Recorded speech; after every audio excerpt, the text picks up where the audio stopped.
নমস্কার বন্ধুরা, গৌরব কিচেন থেকে আজ আমি আপনাদেরকে শোল মাছ আর আলুর তরকারি রান্না করে দেখাবো। এখানে আমি শোল মাছ কেটে ধুয়ে নিয়েছি।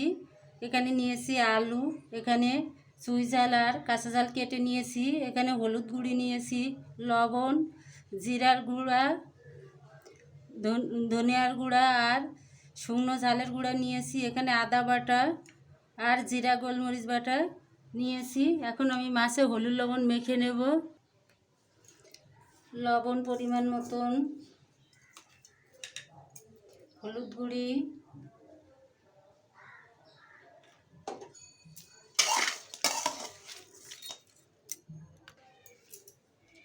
কড়াইতে তেল দেব।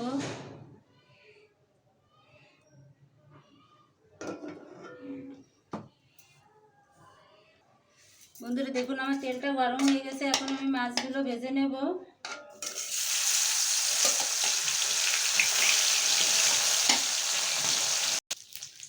বন্ধুরা দেখুন আমার মাছগুলো সব ভাজা হয়ে গেছে। এখন আমি উঠিয়ে নেব। এখন আলুগুলো ভেজে নেব এই তেলে। সামান্য লবণ দেব,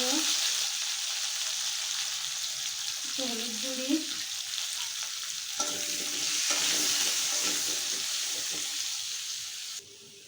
বন্ধুরা দেখুন আমার আলুগুলো ভাজা হয়ে গেছে। এখন আমি এগুলো উঠিয়ে নেব।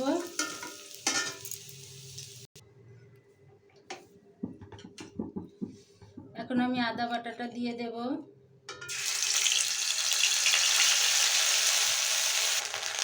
এখন জিরা আর গোলমরিচ বাটাটা দিয়ে দেব।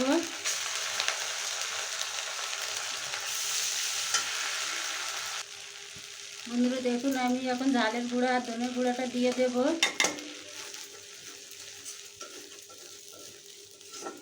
কাঁচা ঝাল আর চুই ঝালটা দিয়ে দেব।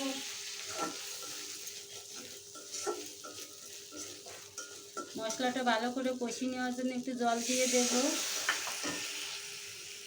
হলুদ গুঁড়ি,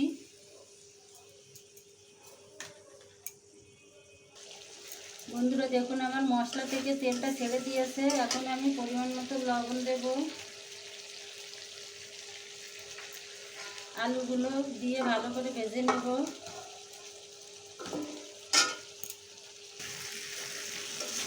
বন্ধুরা আমি মশলার সাথে আলুটা ভালো করে কষিয়ে নেব।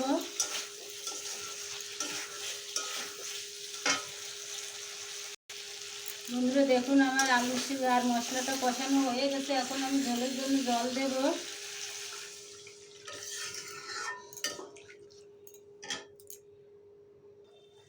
বন্ধুরা দেখুন আমার তরকারিটা ফুটে উঠছে। এখন আমি মাছগুলো দিয়ে দেব।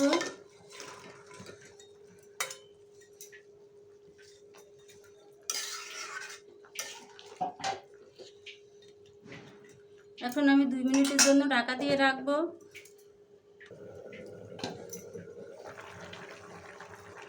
বন্ধুরা দেখুন আমার তরকারিটা কি সুন্দর একটা কালার এসছে। বন্ধুরা আমার এই রেসিপিটি যদি আপনাদের ভালো লেগে থাকে প্লিজ আমাকে লাইক, কমেন্ট এবং শেয়ার করবেন আর পাশে থাকা বেল আইকনটি চাপ দেবেন। আমার তরকারিটা প্রায় হয়ে এসছে। এখন আমি নামিয়ে নেব। বন্ধুরা আপনারা যারা আমার চ্যানেলের নতুন সদস্য প্লিজ আপনারা সাবস্ক্রাইব করবেন। বন্ধুরা দেখুন আমার তরকারিটা হয়ে গেছে। এখন আমি নামিয়ে নেব। বন্ধুরা দেখুন তৈরি হয়ে গেল আমার আলু আর শোল মাছের তরকারি। আমার এই রেসিপিটি কেমন হয়েছে প্লিজ আমাকে আপনারা কমেন্ট করে জানাবেন।